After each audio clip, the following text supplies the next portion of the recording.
Autumn 1881. Crow's Landing, Dakota Territory. Steam shrieked from the locomotive as Hannah Price pressed herself against the wooden seat, watching three men in dusty coats advance through the swaying passenger car. The afternoon sun blazed through grimy windows, casting long shadows that seemed to reach toward her like grasping fingers. Her heart hammered against her ribs as she recognized the lean man with the drooping mustache, one of George Kincaid's enforcers from Copper Creek. The train lurched around a bend, and the gunman stumbled.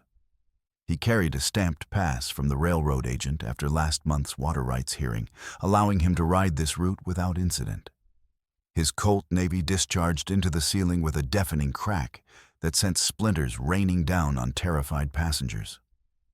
Women screamed, men dove for cover, and the acrid smell of gunpowder filled the air.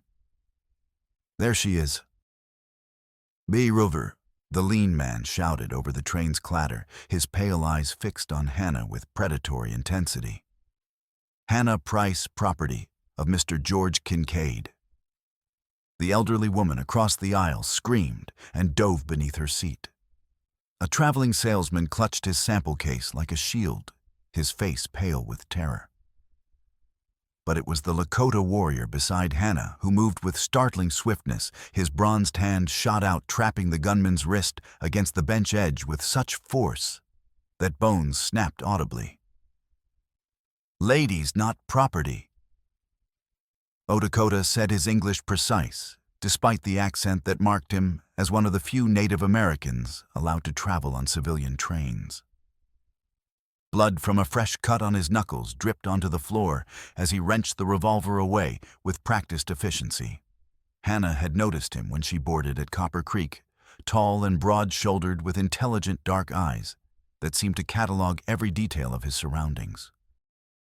His clothes were a mixture of traditional and modern buckskin leggings beneath wool trousers, a beaded vest under a dark coat that had seen better days. He carried himself with the quiet confidence of a man who had faced death and emerged victorious. The second gunman, broad-shouldered and tobacco-stained, raised his weapon toward Hannah. Without thinking, she grabbed the coal scuttle beside the stove and hurled it at his head. Hot coals scattered like deadly stars, and he bellowed as sparks found gaps in his clothing. The smell of singed wool mingled with the smoke already filling the car. "Down!" Dakota commanded, pulling Hannah to the floor as the third man's derringer barked. The conductor, rushing forward to restore order, spun with a cry as the bullet creased his shoulder. Blood splattered across the paisley wallpaper, and passengers scrambled over each other in their panic to escape. In the chaos that followed, overturned seats, screaming passengers, the acrid smell of gunpowder mixing with coal smoke, Hannah felt something warm and heavy settle over her trembling shoulders. Dakota's buffalo coat enveloped her like a fortress, massive and protective. "Can you move?" he asked quietly, his dark eyes scanning for additional threats, while his body shielded her from the continuing violence. She nodded, not trusting her voice. The coat smelled of sage smoke and leather, of wide-open spaces, and freedom, everything her life in Copper Creek had lacked. Hidden in the hem of her torn calico dress, the stolen ledger pages rustled against her skin like whispered promises. They contained proof of bribes that could destroy an empire if she lived long enough to deliver them to the honest authorities. Through the broken windows, she could see riders keeping pace with the train, their horses' hooves drumming against the hard-packed earth in a rhythm that matched her racing pulse.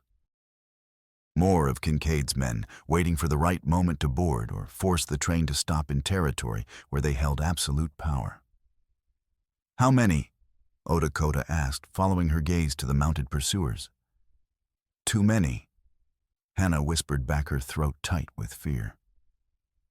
He checked the captured revolver's cylinder, 4 rounds remaining. His movements were economical, professional, speaking of experience with firearms that went beyond hunting game. "Then we jump at the next water stop." Hannah looked at the rushing ground below and felt her stomach lurch. Sagebrush and rocks blurred past in a nauseating stream, punctuated by the occasional cluster of prairie dog holes that could break a horse's leg or a person's neck. But staying on this train meant certain capture, and capture meant death. Kincaid couldn't risk letting her live, not with what she knew about his illegal water diversions and the web of corrupted officials who enabled his crimes. She thought of the scene that had driven her to this desperate flight. 3 days ago, she had been confined to a room above Kincaid's mining office, treated more like valuable livestock than a human being. The proxy marriage certificate bore her forged signature, a union arranged through correspondence that had become a prison the moment she arrived in Copper Creek. "Welcome home, Mrs. Kincaid." The mining magnate had rumbled when she stepped off the westbound train, his massive hand swallowing her fingers in a grip that left bruises. Hope the journey wasn't too rough. She had gone pale, staring at the papers with growing horror. "I don't understand. Your letters said we would meet first, that there would be time to... Time's something we don't waste out here." Kincaid had interrupted, his pale blue eyes as cold as winter ice. "Got the ceremony taken care of while the magistrate was in town, all legal and binding. Fortalt, but Hannah Price possessed a core of steel beneath her genteel exterior. During her captivity, she had observed everything with the sharp attention of someone fighting for survival. When she overheard Kincaid bribing railroad detective Fast Freddie Harlan with specific details about water diversions from tribal lands, she had recognized her opportunity. The locomotive's whistle shrieked again as Flint Rock siding appeared ahead, a lonely cluster of buildings around a wooden water tower, baking under the merciless sun. As the train began to slow, Dakota helped her to the rear platform, one arm around her waist for support. His touch was gentle but firm, protective, without being possessive. "When I say jump, tuck your chin and roll," he instructed, his voice calm despite the danger. "Try to land on your shoulder, not your back." The ground rushed past below them, a blur of rocks and sagebrush that promised pain and possibly death. Hannah could hear shouting from inside the car, the surviving gunmen rallying for another attack. Windows shattered as someone fired toward their position, wood splinters raining down around them. Now! They leapt together into the gathering dusk, Hannah's dress streaming behind her like a tattered flag. The impact drove the breath from her lungs and filled her mouth with grit, but Dakota's protective arm had cushioned the worst of it. They rolled through thorny brush that clawed at their clothes and came to rest behind a stand of cottonwoods, just as the train ground to a halt at the water tower. Men were already jumping down from the cars, spreading out to search the area with military precision. Their voices carried clearly in the still air, harsh with frustration and growing anger. Hannah pressed herself against the earth, hardly daring to breathe, as boots tramped past their hiding place. "Nor this way," Dakota whispered, helping her to her feet when the immediate danger had passed. They moved deeper into the trees, following a game trail that led away from the railroad tracks. Behind them, angry voices and the sound of boots on gravel grew fainter with each step. But Hannah knew the reprieve was temporary. Kincaid's men would organize a proper search, and their resources were vast. "Where are we going?" she asked, when they finally stopped to rest beside a trickling creek, the first water they had encountered since abandoning the train. "Crow's Landing," Dakota replied, checking the loads in his captured weapon. "Sheriff, they're supposed to be honest. If we can reach him." "If," Hannah repeated softly. The words seemed to sum up her entire situation. Everything depended on possibilities that might never come to pass. She was a fugitive now, with no home to return to, and no certainty of sanctuary ahead. The journey to Crow's Landing proved more treacherous than either had anticipated. What should have been a day's travel stretched into 3, as they were forced to avoid settlements where Kincaid's influence ran deep.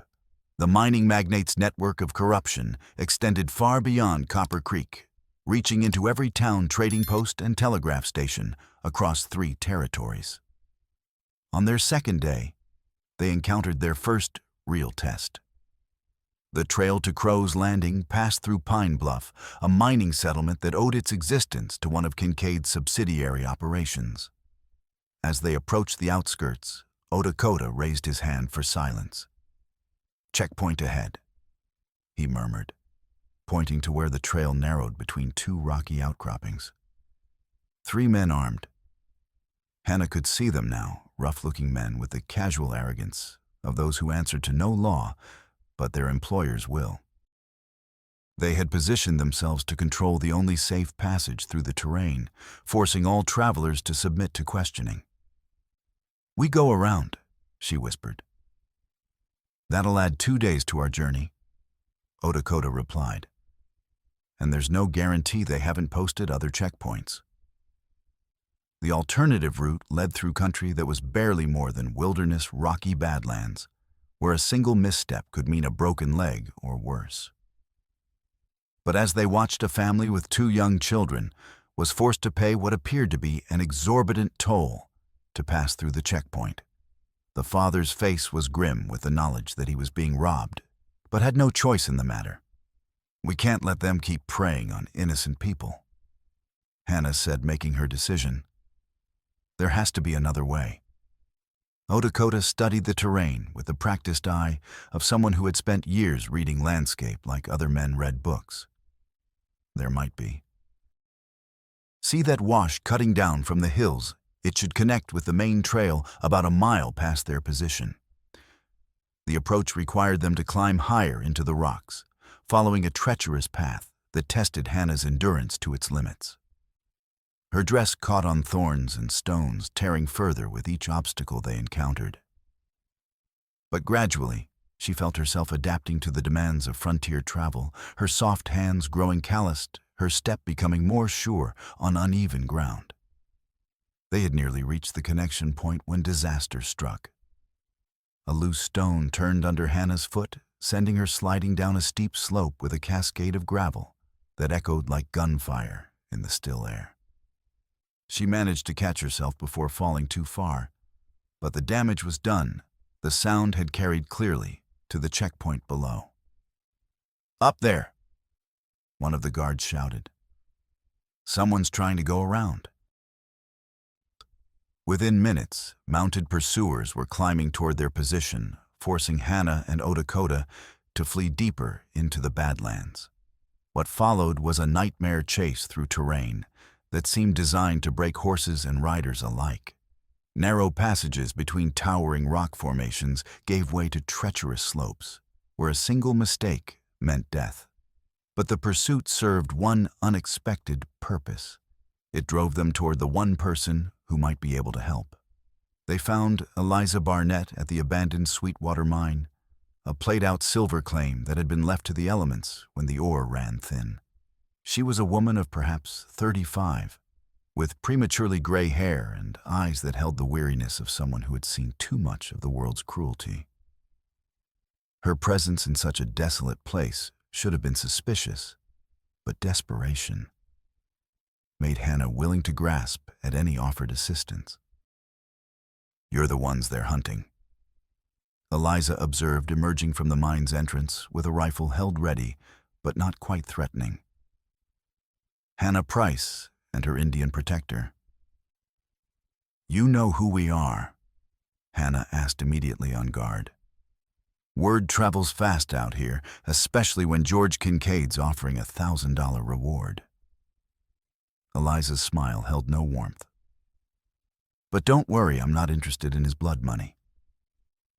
She led them deeper into the mine, where a hidden chamber had been converted into a makeshift camp.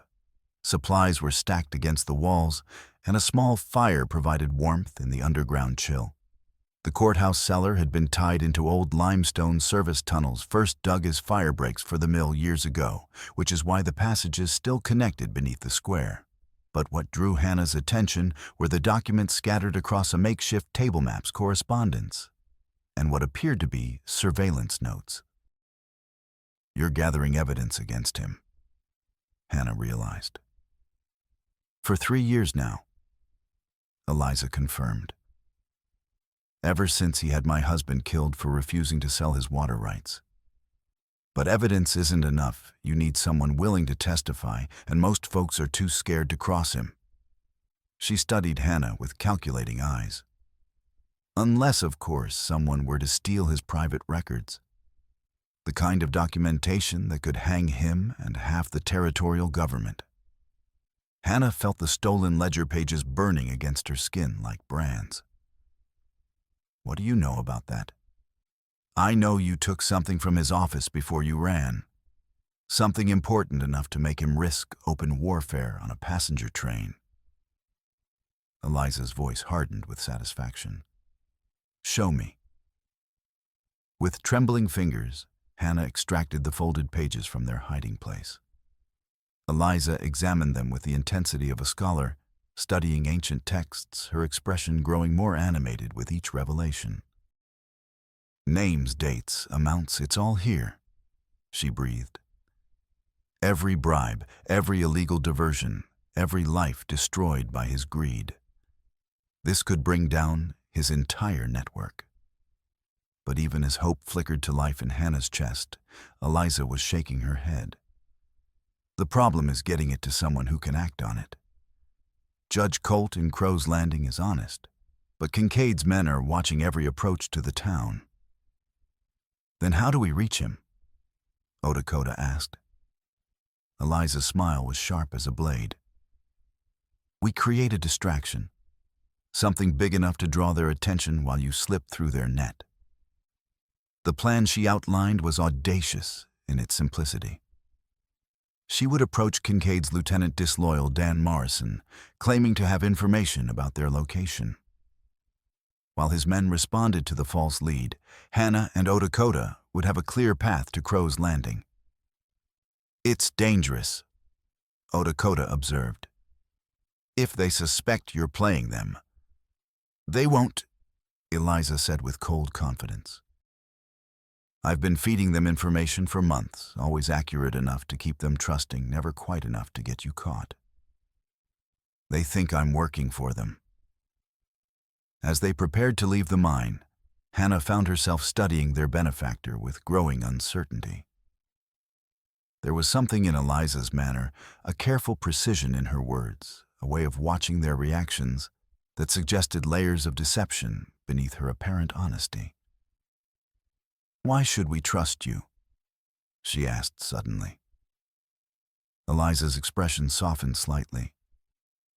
Because I had a daughter once. Sent west as a mail-order bride to a man who turned out to be worse than Kincaid ever was. She didn't survive the experience. Her voice carried the weight of old grief. When I see what's happening to you, I see her face. And I swear it won't happen again, not while I have the power to prevent it. The storm that caught them on the second night was a monster born of the vast emptiness of the frontier. It began as a distant rumble barely audible above the sound of their horses' hooves on the hard-packed trail. But within an hour, the sky had turned the color of old bronze, and lightning was splitting the darkness with electric fury. Hannah had never experienced weather like this. Back east storms were inconveniences to be endured indoors, waiting for the clouds to pass. Here, caught in the open with no shelter for miles, the tempest became a living enemy that sought to destroy them with wind and hail and torrential rain that turned the trail into a river of mud. Cave ahead! Dakota shouted over the howling wind, pointing to a dark opening in the cliff face that rose beside the trail. We waited out there. They reached the shelter just as the worst of the storm unleashed its fury. Hail the size of chicken eggs hammered the ground where they had been riding moments before, and Hannah realized how close they had come to being beaten to death by ice from the sky. The cave was shallow but dry, carved from red sandstone by centuries of wind and water. Dakota quickly built a small fire near the entrance, using materials from his travel pack to create warmth and light. As the flames caught and began to drive back the darkness, Hannah felt some of the tension leaving her shoulders. "How did you learn to do that?" she asked, watching him work with practiced efficiency. "My grandfather, Dakota," replied, feeding twigs to the growing blaze. "He said a man who couldn't make fire would freeze to death on a warm day." He glanced at her with what might have been amusement. "He also said the white world makes people soft, dependent on others for things they should know themselves." Was he right? About some things. Dakota's expression grew more serious. "But not about all white people. You've shown more courage these past days than most warriors I've known." Hannah felt warmth that had nothing to do with the fire. For most of her life, she had been told she was fragile, delicate, in need of protection. The idea that she might possess actual courage was revolutionary. "Tell me about your people," she said, settling closer to the fire as rain continued to lash the cave entrance. "The ones who depend on these water rights." Dakota's face softened as he spoke of the Lakota band camped near Buffalo Gap families who had known his grandfather's grandfather children, learning traditional ways alongside the skills they would need to survive in a changing world. His voice carried deep affection as he described his sister's beadwork, his cousin's skill with horses, the wisdom of the elders who held their people's history in memory. "Winter's coming," he said quietly.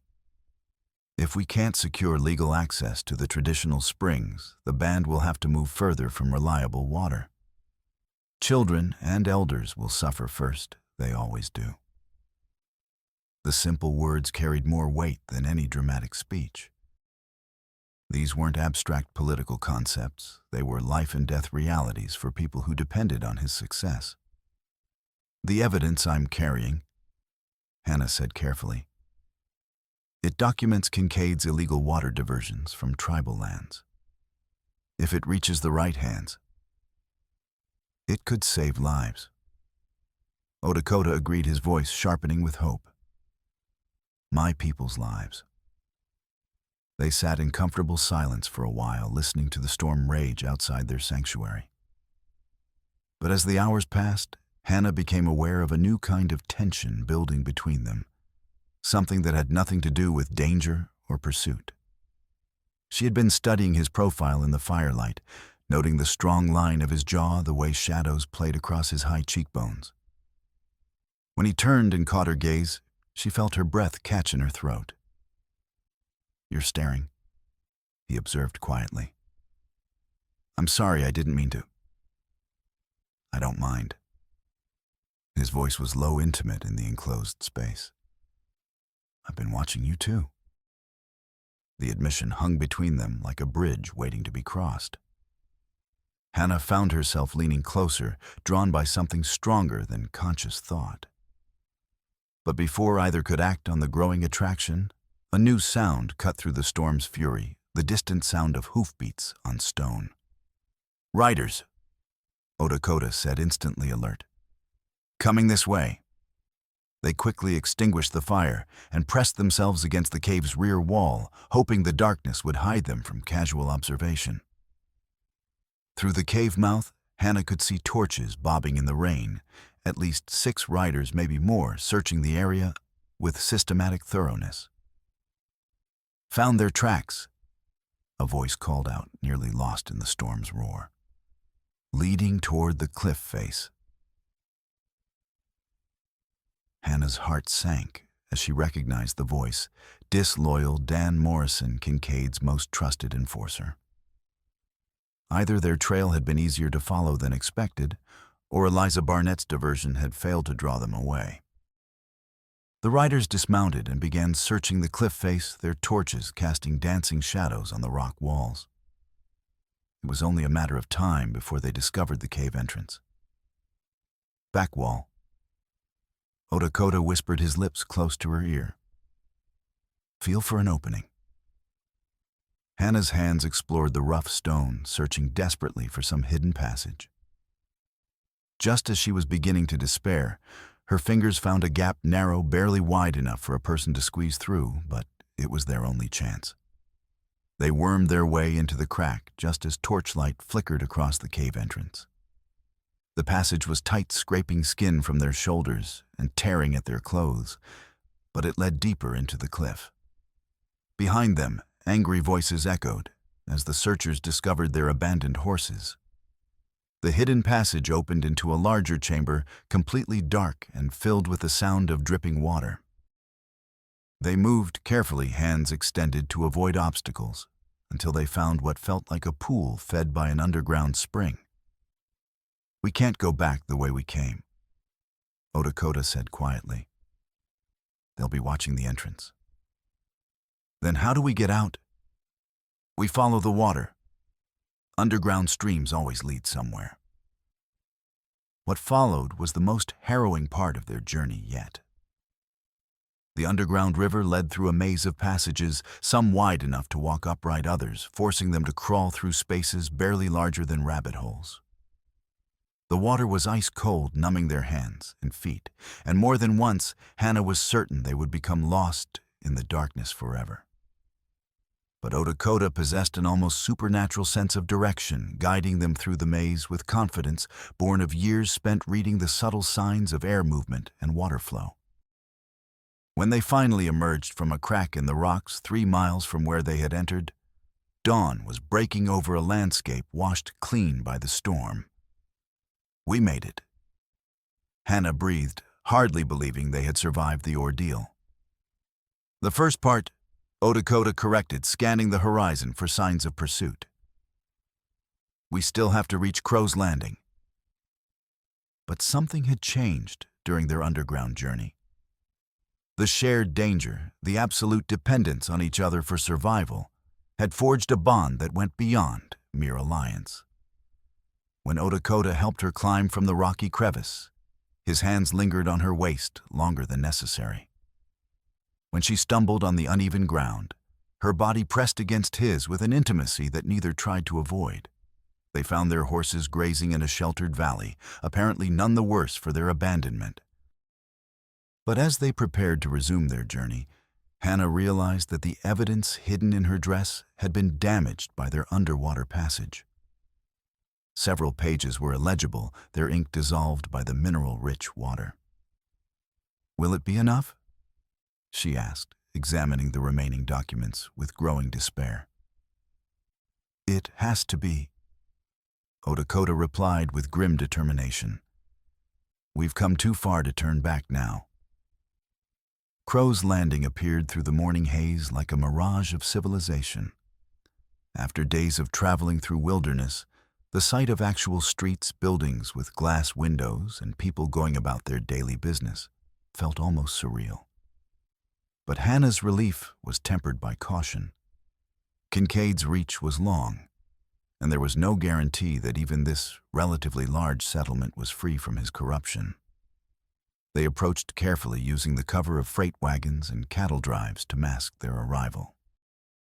The town was larger than Hannah had expected, with a population that might reach 800 souls if one counted the surrounding ranches and mining claims. A territorial courthouse occupied the central square, its stone walls promising the kind of solid justice that had been absent from the smaller settlements.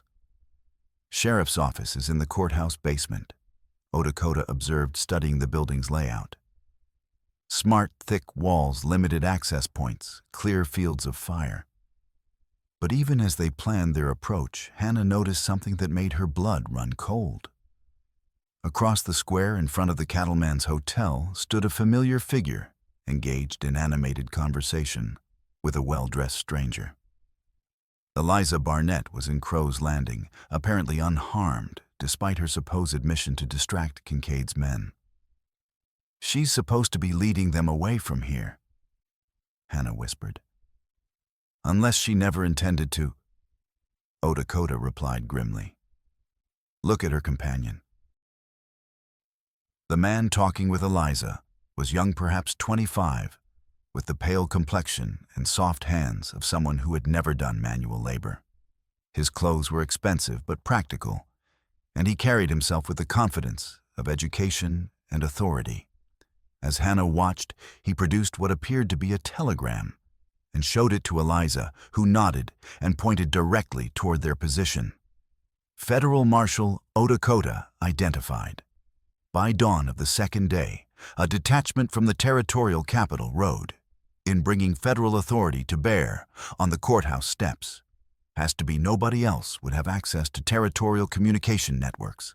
The realization hit Hannah like a physical blow. Eliza hadn't been gathering evidence against Kincaid. She had been gathering it for him, identifying potential threats to his empire. Her story about a murdered husband and killed daughter was likely fiction designed to gain their trust and learn the full extent of what they knew. "We have to run," Hannah said, panic rising in her throat. "Where?" Dakota asked practically. "They know we're here, and there's nowhere left to hide." As if to emphasize his point, riders appeared at both ends of the main street, Kincaid's men moving with the precision of a military operation. The jaws of the trap were closing, and this time there would be no miraculous escape through underground rivers or convenient storms. "The courthouse?" Hannah said suddenly. "If there are honest lawmen in this town, that's where they'll be. And those stone walls will provide better protection than anything else here." They made their dash across the square just as the trap began to spring. Gunfire erupted from multiple directions, windows shattered, and civilians fled screaming for cover. But for once, luck was with the fugitives. The courthouse doors were open, and they plunged through them just as bullets began chewing chunks from the stone walls. Sheriff Ben Mallory proved to be exactly what they needed, an honest lawman with the weathered face of someone who had spent his life dealing with frontier realities. He took one look at the chaos erupting in his town square and began barking orders to his deputies. "Bar the doors, get rifles to the windows, someone find Judge Colt." He turned to Hannah and Dakota, his eyes hard but not unkind. "I'm guessing you're the folks Kincaid's been hunting. Better tell me fast what this is all about." Hannah quickly outlined their story, producing the damaged ledger pages as proof of her claims. Judge William Harrison Colt arrived as she was finishing her narrative, a younger man than she had expected, with graying temples and intelligent gray eyes that seemed to catalog every detail. "Remarkable," he said after examining the documents. "These records provide specific details about corruption I suspected, but could never prove. Names, dates, amounts, even damage, they're enough to start prosecutions. But their momentary relief was shattered by a new commotion in the square outside. Through the barricaded windows, they could see a massive figure dismounting from a black stallion that seemed to reflect its owner's dark nature. George Kincaid had arrived in Crow's Landing, and his presence changed the entire dynamic of the confrontation. George Kincaid to see Sheriff Mallory. The mining magnate called out, his voice carrying easily across the square. "Official business regarding stolen property and the return of my lawful wife." Judge Colt's expression hardened as he studied the man who had corrupted so much of the territory. "Your lawful wife is under the protection of this court until her legal status can be determined. And the only stolen property I see evidence of involves water rights belonging to the federal government." "Judge Colt, isn't it?" Kincaid's cold smile was visible, even from their defensive position. "I believe you're operating outside your jurisdiction. Miss Price was married in Copper Creek under Magistrate Quill's authority. Magistrate Quill's authority extends only to legal marriages. A ceremony performed under duress is invalid under territorial law." The exchange continued, but Hannah could see that words alone would not resolve this confrontation. Kincaid had not come to negotiate. He had come to end the threat she represented permanently. The armed men surrounding the courthouse were proof of his intentions. "What do you want?" Judge Colt finally asked, recognizing the tactical reality. "Simple enough." Kincaid replied. My wife returns with me to Copper Creek, along with any property she might have taken during her temporary confusion. In exchange, I forget about the various crimes committed during her flight. And if we refuse? Kincaid's smile widened, revealing teeth like yellowed ivory. Then we settle this matter, according to frontier justice. A pity about the unfortunate fire that destroyed the courthouse and everyone inside, but accidents happen. As if to emphasize his threat, several of his men began moving toward the building, carrying what appeared to be bundles of kindling. The message was clear: if they couldn't take Hannah alive, they would ensure she died, along with everyone who had helped her. We're outnumbered 10-1, Sheriff Mallory observed quietly. Even with the stone walls, they can burn us out. Hannah felt the weight of responsibility settling on her shoulders like a lead blanket. All of these people, Judge Colt, Sheriff Mallory, the deputies, were in mortal danger because of her. The evidence she carried was important, but was it worth so many lives? Then she looked at Dakota, saw the quiet strength in his dark eyes, and remembered what he had told her about courage. Sometimes the greatest bravery wasn't in dramatic gestures, it was in refusing to give up when giving up would be easier. No, she said firmly. We don't negotiate with murderers and thieves. Judge Colt nodded approvingly. Then we make our stand here. Send word to the territorial capital, let them know what's happening. But even as they prepared their defenses, Hannah was forming a different plan. The evidence in her possession was valuable, but it was useless if it died with her in this courthouse. There had to be a way to ensure it survived, even if she didn't. The answer came from an unexpected source, the same underground passages that had saved them during the storm. Crow's Landing had been built over a natural cave system, and the courthouse basement connected to tunnels that led under the town. If someone could slip out undetected. I know these passages, Judge Colt said when she outlined her idea. Used them during the Indian troubles 5 years back. They come out near the old mill about half a mile from town. I'll take the evidence and go, Hannah said. Create copies, get them to territorial authorities. No, Dakota interrupted firmly. If you're discovered alone, you're dead. We go together. Judge Colt shook his head. The passages are narrow, dangerous. 3 people would be too slow, too noisy. But 2, he studied them both carefully. 2 might make it. The entrance to the cave system lay hidden behind a false wall in the courthouse wine cellar. Judge Colt had discovered it years earlier during renovations, but this was the first time it had been needed for anything more serious than storage. As he pried away the wooden panel, the smell of damp earth and ancient stone wafted up from the darkness below. Follow the main passage for about 300 yards, he instructed, handing them a shuttered lantern. When you reach the fork, take the left branch, the right one leads to a dead end. You'll know you're getting close to the exit when you start hearing the mill wheel. Hannah secured the ledger pages in an oilskin pouch, protecting them against the underground moisture that had nearly destroyed them once before. As she prepared to descend into the darkness, she caught sight of her reflection in a broken mirror leaning against the cellar wall. The woman looking back at her bore little resemblance to the frightened mail-order bride who had fled Copper Creek. Her dress was torn and stained, her hair had escaped its pins to hang in tangled waves, and her hands bore the calluses and cuts of hard travel.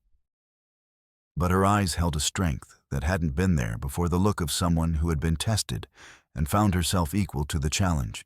Kissed. Ready? Dakota asked, already beginning his descent into the passage. As ready as I'll ever be, Hannah replied, following him into the earth.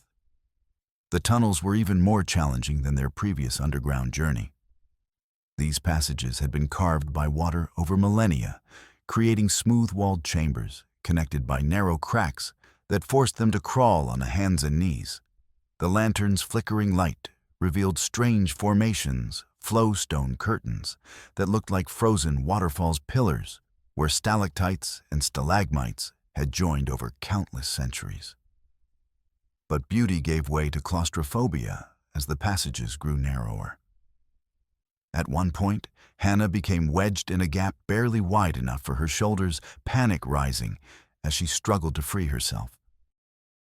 Dakota's calm voice guided her through the terror, teaching her to exhale completely and use the slight reduction in chest size to slip through the opening. "I can't do this," she gasped when they reached a wider chamber where she could finally stand upright. "You already are doing it," Dakota replied gently. "Look how far we've come." She turned to look back at the passage they had navigated, hardly believing they had made it through alive. The journey that had seemed impossible was almost half complete. "Tell me about your sister," she said as they rested, needing distraction from the weight of rock above their heads. "The one who makes the beautiful beadwork." Dakota's expression softened as he spoke of Dakota, 2 years younger and fierce as a wildcat when roused to anger.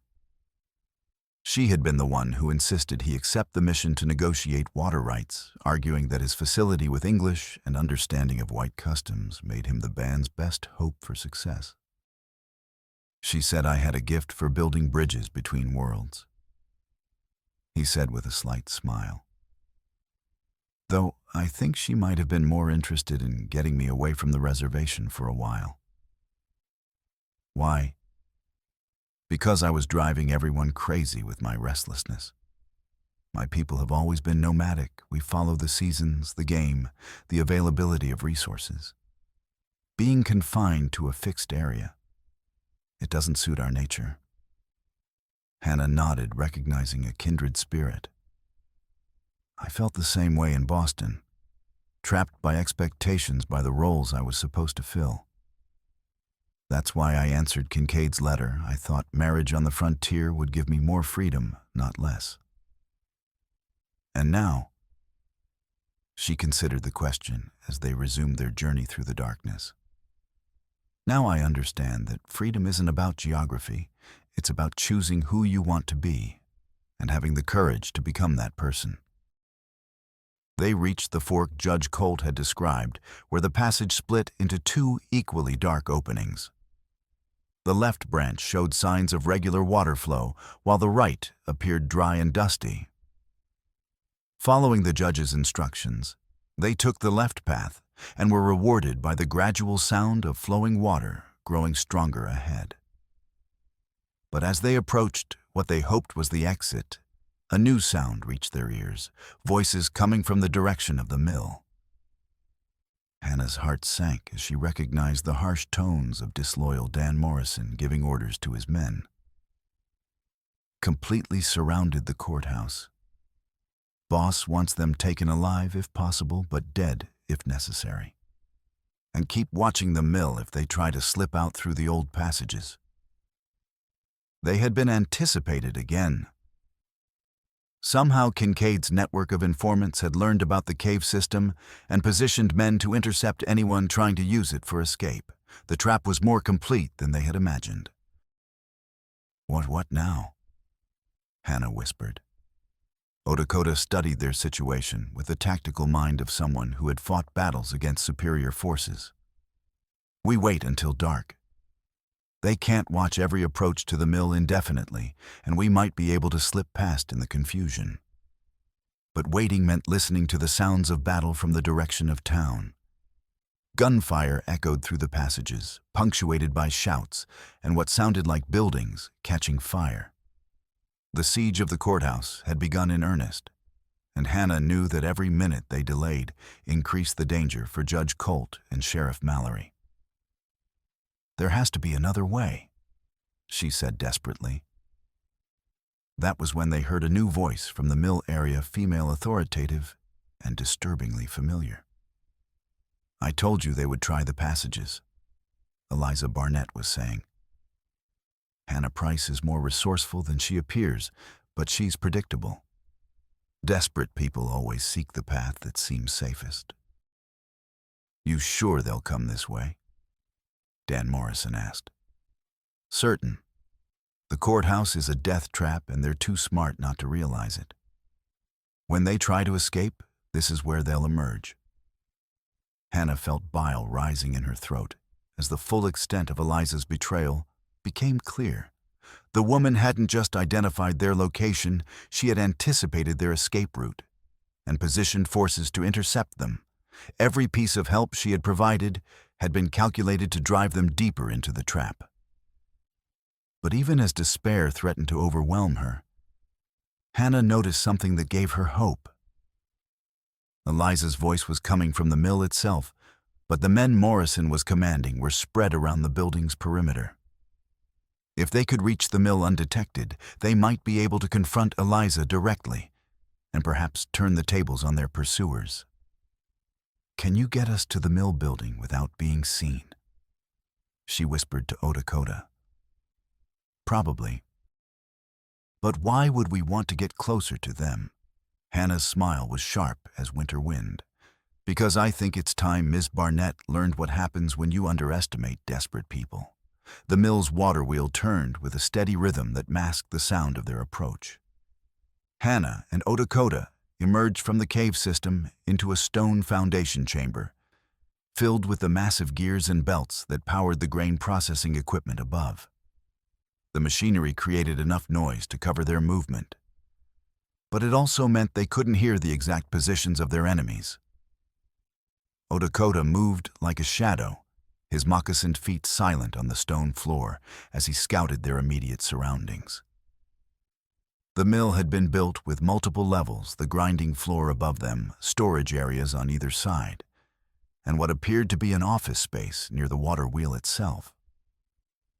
Through gaps in the floorboards, they could hear Eliza Barnett's voice clearly as she directed the ambush. She was in the office space, using it as a command center, while her accomplices maintained their perimeter around the building. "Should have emerged by now," she was saying with an edge of frustration that suggested things weren't going according to plan. Perhaps they took the wrong fork in the passage. "Want me to send some boys into the caves?" Morrison asked. "No too dangerous, and they know those passages better than we do. We wait. They have to come out somewhere, and when they do—" Hannah caught Dakota's eye and gestured toward the office space. If they could get close enough to overhear the full conversation, they might learn something about Kincaid's overall strategy. More importantly, they might find an opportunity to turn Eliza's own tactics against her. They made their way carefully through the mill's machinery, using the shadows cast by moonlight filtering through dirty windows. The building creaked and groaned around them, its wooden structure responding to the constant vibration of the water wheel. But the sounds of their movement were lost in the general cacophony of mechanical noise. The office space occupied a platform overlooking the main grinding floor, accessible by a narrow staircase that would leave them exposed if anyone looked in their direction. But fortune favored them. Eliza had positioned herself with her back to the stairs, studying a map spread across a desk while she planned her next move. "Kincaid wants this finished tonight," she was saying to someone Hannah couldn't see. "Too many people in town are starting to ask questions about the courthouse siege. If word reaches the territorial capital before we can clean up this mess." "What about the evidence she's carrying?" The second voice was male, younger, with the accent of someone educated back east. "Damaged beyond recognition during their underground journey," Eliza replied with satisfaction. "I made sure they would have to travel through the flooded sections. Whatever documentation survives won't be enough to prosecute anyone important." Hannah felt a chill that had nothing to do with the underground dampness. Eliza's betrayal hadn't been opportunistic, it had been carefully orchestrated from the beginning. Even their escape through the cave system had been anticipated and used to destroy crucial evidence. But Eliza had made one critical error. She had underestimated Hannah's ability to learn from adversity. The mail-order bride who had fled Copper Creek might have been broken by such comprehensive betrayal. The woman who had survived the trials of the past week was made of sterner stuff. Hannah caught Dakota's attention and gestured toward the map on Eliza's desk. If they could get close enough to see it, they might understand the full scope of Kincaid's operation. But approaching would require taking enormous risks, and discovery would mean certain death. Dakota nodded his understanding and began moving toward the staircase with predatory grace.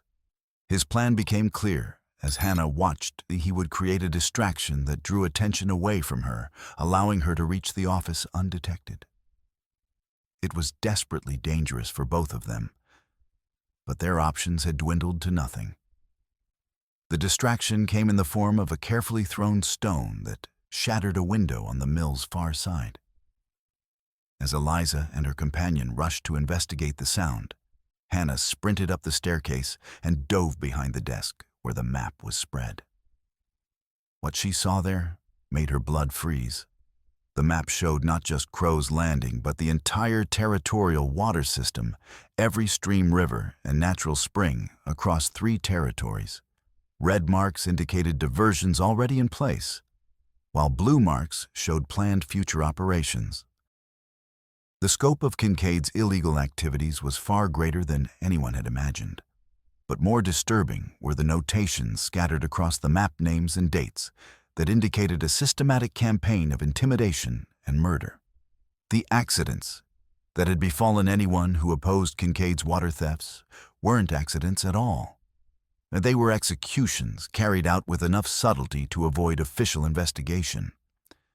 Hannah quickly began copying the most damaging information onto a piece of paper she found in the desk drawer. Names, locations, dates, anything that could be used to build a case against the entire criminal network. But as she worked, she became aware of voices returning to the office space. Probably just a loose shutter, Eliza was saying. But keep watching the perimeter. They have to emerge eventually. Hannah pressed herself against the desk's far side, hoping the shadows would hide her from casual observation. Through the wooden slats, she could see Eliza's boots as the woman resumed her position at the map. If she turned around or looked down, Hannah would be discovered immediately. But rescue came from an unexpected source. The sound of gunfire erupted from the direction of town. Not the sporadic shots of a siege, but the sustained volleys of a real battle.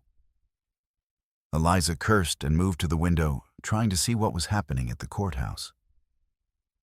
"Something's changed," she said with growing alarm. "That's not siege fire, that's a full engagement." As if summoned by her words, a rider appeared in the mill yard at full gallop, his horse lathered with sweat and fear. "Miss Barnett," he called out. "Boss needs you back at the courthouse now. Federal marshals just arrived from the territorial capital."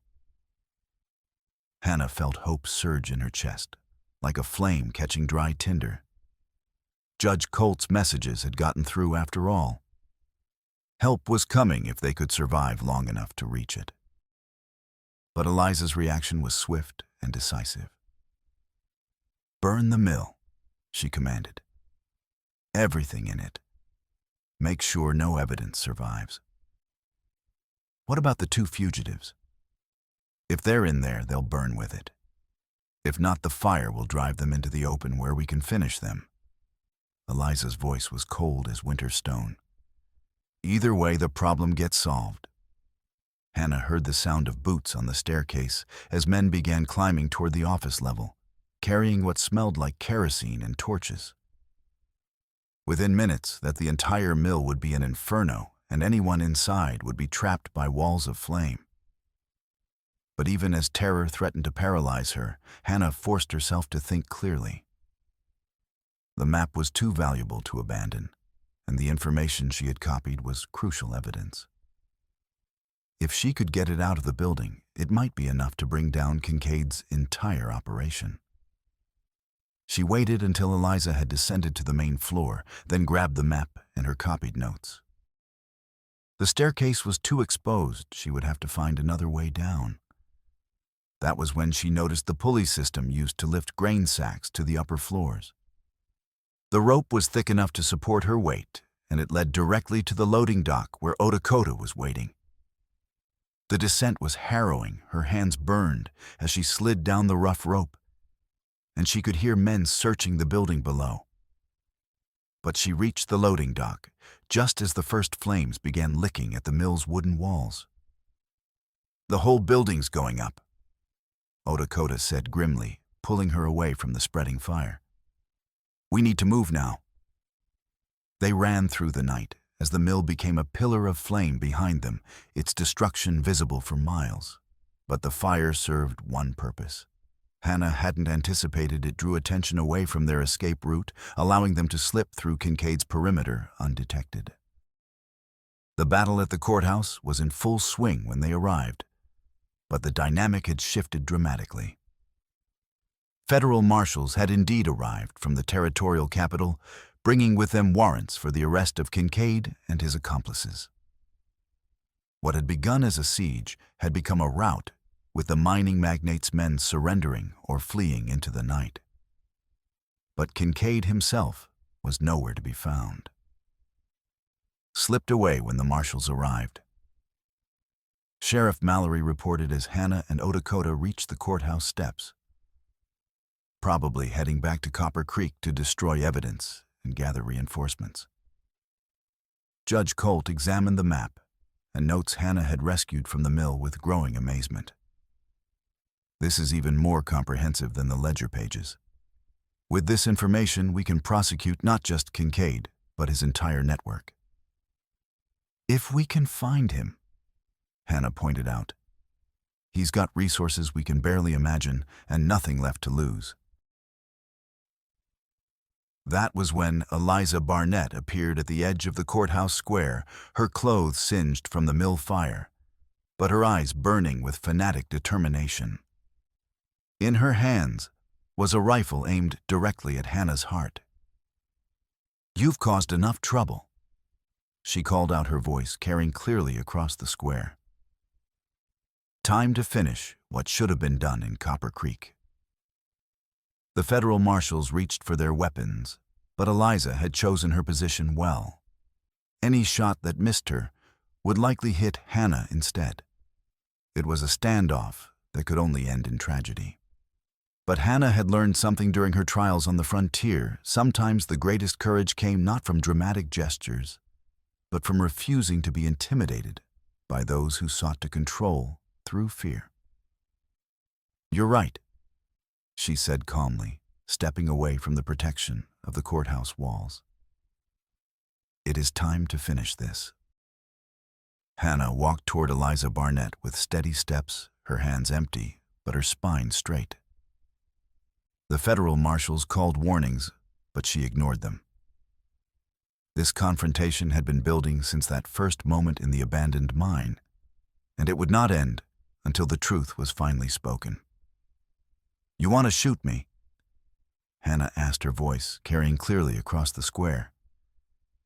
"Then do it in front of all these witnesses. Let everyone see what George Kincaid's corruption has turned you into." Eliza's rifle wavered slightly, but her finger remained on the trigger. "You don't understand what you've destroyed. The work we were doing bringing order to the territory, making the frontier safe for civilization. By murdering anyone who disagreed with you." Hannah's voice rose with righteous anger. "By stealing water from people whose ancestors used those springs for generations, by turning marriage into slavery and justice into a commodity." A crowd was gathering in the square, townspeople drawn by the drama, federal marshals with weapons, ready survivors of the courthouse siege. Their presence was both protection and danger, depending on how this confrontation ended. "I had a daughter," Eliza said, her voice cracking with old pain.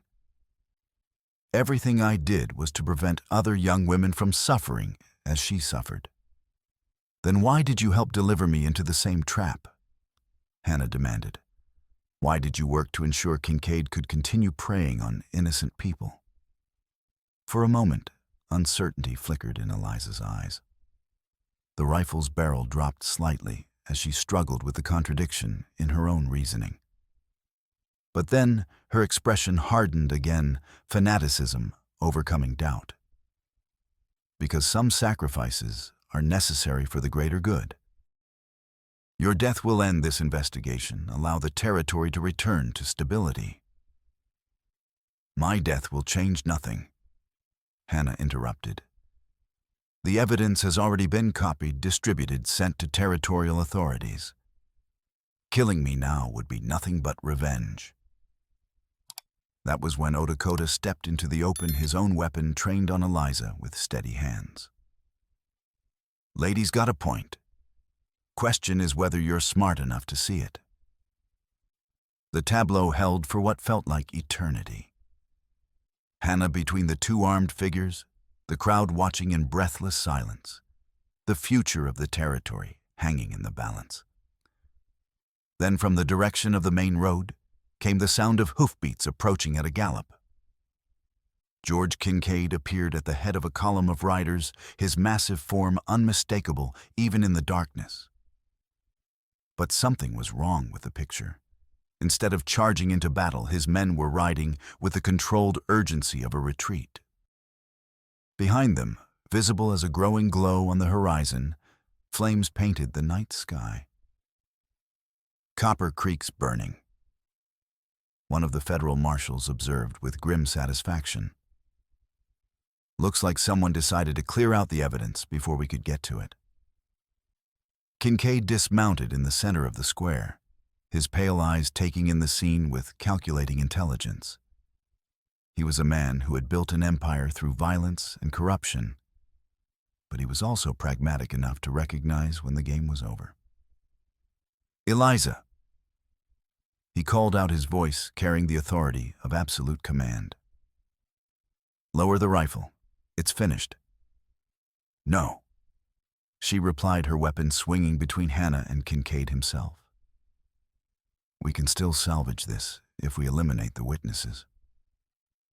Look around you, Kincaid said wearily. Federal marshals, territorial officials, half the population of Crow's Landing. How many witnesses do you propose to eliminate? For the first time since Hannah had known her, Eliza Barnett looked uncertain.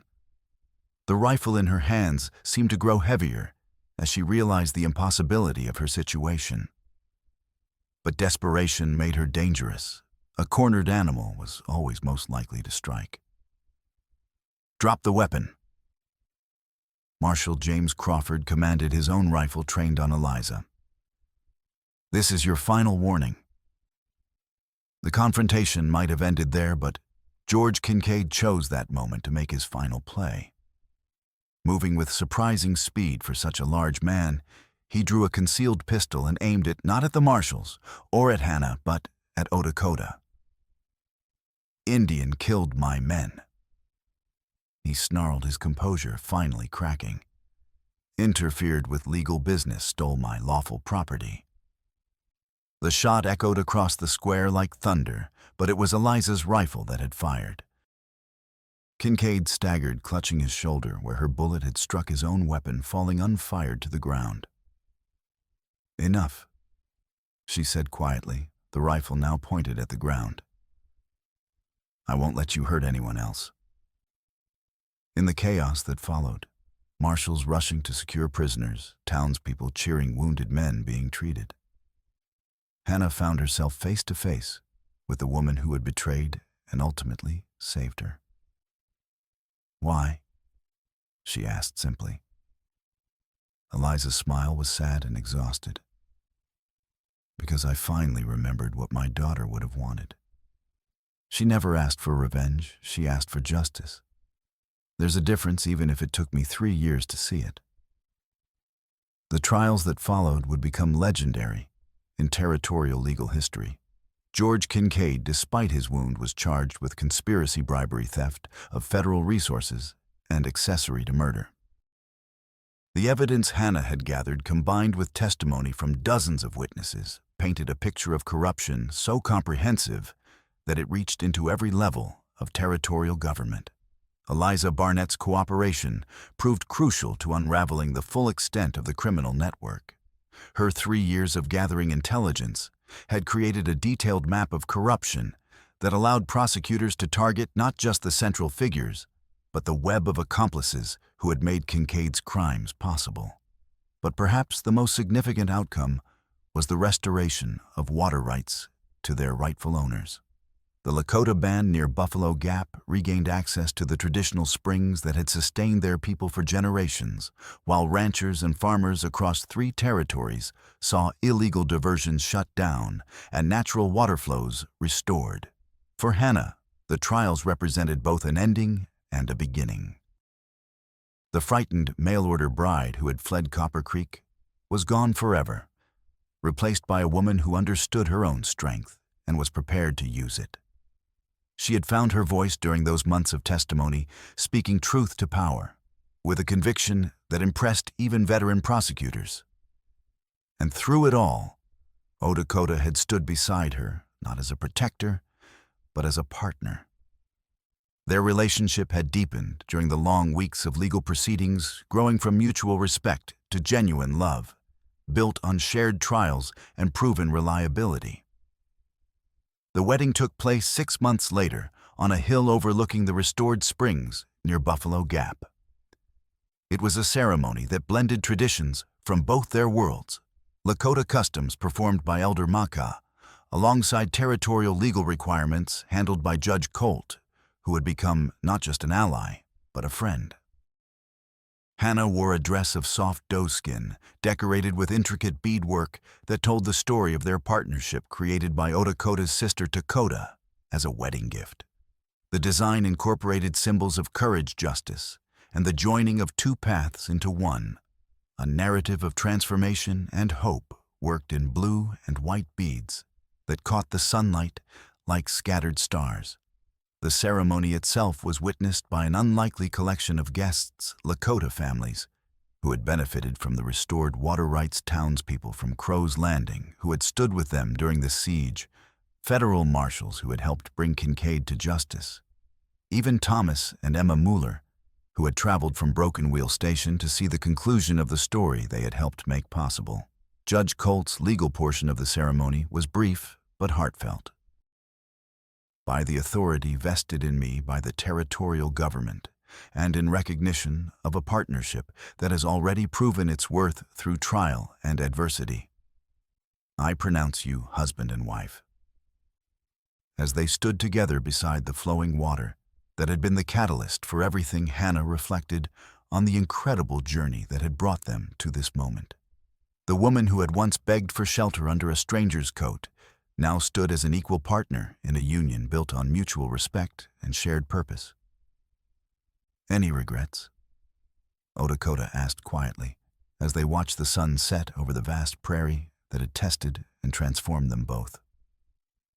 "Only one," Hannah replied, smiling up at her new husband. "I wish it hadn't taken so much danger and hardship to find each other. The spirits work in their own time," Dakota replied with a philosophical acceptance that was part of his heritage. "Perhaps we both needed to become who we are before we could recognize what we had." As the celebration continued around them, traditional Lakota songs mixing with frontier fiddle music, creating something entirely new, yet rooted in both traditions, Hannah found herself approached by an unexpected guest. Eliza Barnett looked older than her years, marked by the trials of the past months. But there was a peace in her eyes that hadn't been there before, per a plea agreement, and a governor's commutation for substantial assistance after she turned over ledgers and testified under oath. She had served 6 months in territorial prison for her role in Kincaid's conspiracy, but her cooperation had earned her clemency and a chance at redemption. "I wanted to thank you," she said quietly, drawing Hannah aside from the celebration. "Thank me for what? For showing me that it was possible to fight for justice, without becoming the thing you're fighting against. Eliza's smile was genuine, the first Hannah had ever seen from her. I spent so long focused on revenge that I forgot what I was actually trying to protect. "What will you do now?" Hannah asked. "Teach," Eliza replied simply. "There's a school in Cedar Falls that needs someone willing to work with children from all backgrounds, white, Indian, Mexican. It seems like the right place to start building something better." As Eliza walked away into the gathering dusk, Hannah felt the deep satisfaction that comes from a story properly concluded. Justice had been served, wrongs had been righted, and people were rebuilding their lives on firmer foundations. The celebration continued late into the night, but eventually the guests began to disperse, returning to their homes and their own lives.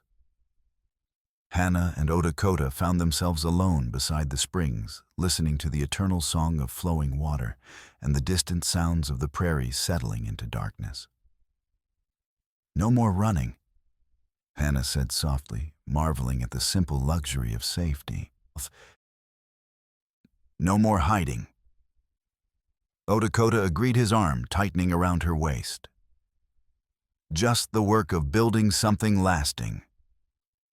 They had already begun that work, using the reward money from Kincaid's conviction to purchase land near the springs, where they planned to build a home that would serve both as a residence and a meeting place for the various communities scattered across the territory. It would be a place where disputes could be settled through words, rather than weapons, where justice was based on truth rather than wealth. The wind cut through my dress that first day. Hannah remembered her voice soft with the wonder of memory. "I asked if I could slip under your coat." "Best question anyone ever asked me." Dakota replied with a smile that held all the warmth of the fire they had shared in a dozen temporary shelters. "Was I really just looking for warmth?" Hannah asked, echoing a conversation from what seemed like a lifetime ago. "What do you think?" "I think sometimes our hearts know things before our minds catch up," she said thoughtfully.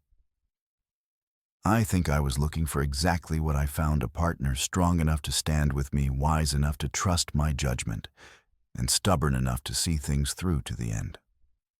As they walked hand in hand toward their new home, a solid cabin built from local stone and timber, designed to withstand both the harsh winters and the occasional conflicts that still marked frontier life, Hannah reflected on the transformation she had undergone.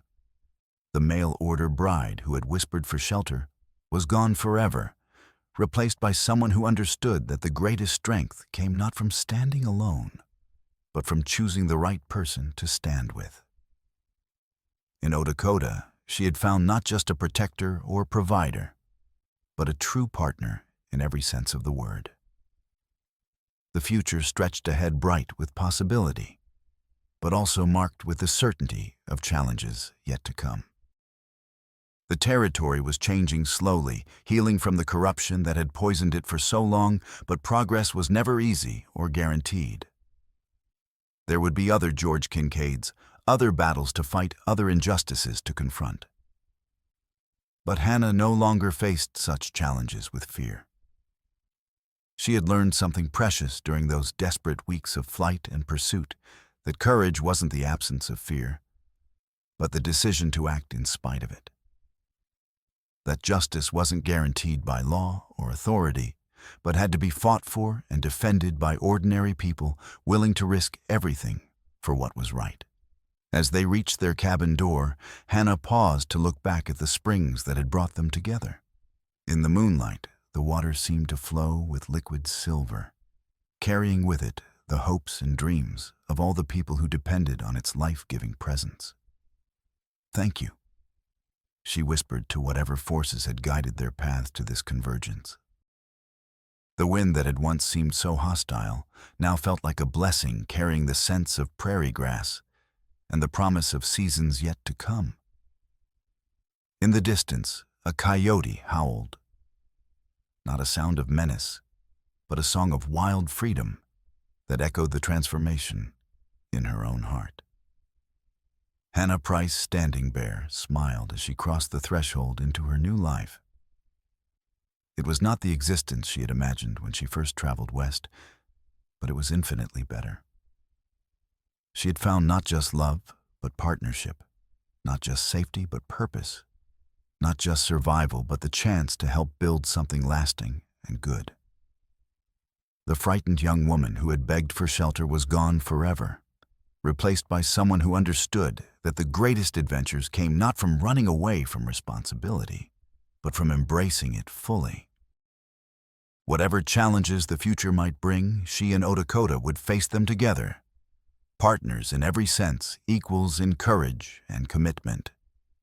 United in their determination to make the frontier a place where justice was possible for everyone. As she settled into her husband's arms in their marriage bed, Hannah felt complete in a way she had never imagined possible. The journey that had begun with gunfire and terror had led to peace and love, proving that sometimes the most difficult paths led to the most valuable destinations. Outside their window, the Springs continued their eternal song, carrying life across the prairie and hope into the future. And inside their home, two people who had found each other against impossible odds began the work of building a life worthy of the trials they had survived.